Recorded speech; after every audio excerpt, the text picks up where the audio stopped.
Normally, the hydrocele is not considered dangerous and is only treated when it causes significant discomfort or when the testicles become so enlarged that they compromises normal blood flow. Generally, a simple hydrocele disappears without the need for treatment.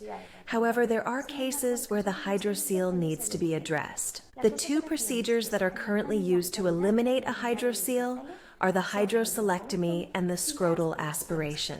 Hydrocelectomy is considered a low-complexity outpatient surgery that produces excellent results.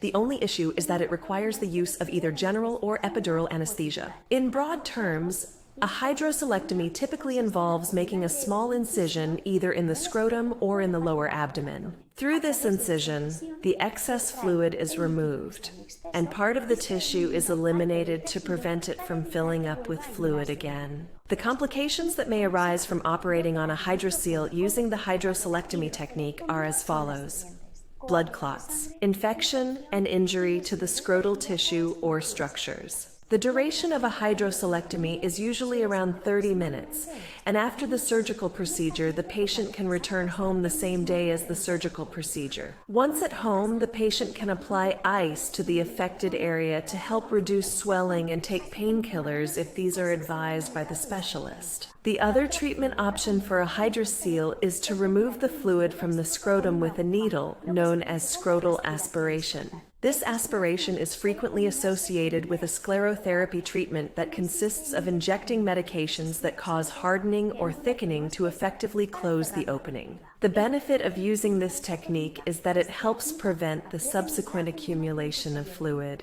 The risks associated with scrotal aspiration and sclerotherapy are as follows: fibrosis, infection, mild to moderate pain in the scrotal area, and recurrence of the hydrocele. Ultimately, due to the high risk of infection and the high likelihood of the hydrocele reappearing, surgery is generally preferred. Aspiration can be considered a good treatment option for patients who present certain surgical risks. Additionally, hydroceles that appear with an inguinal hernia should be surgically repaired as soon as possible, and a hernioplasty should be performed.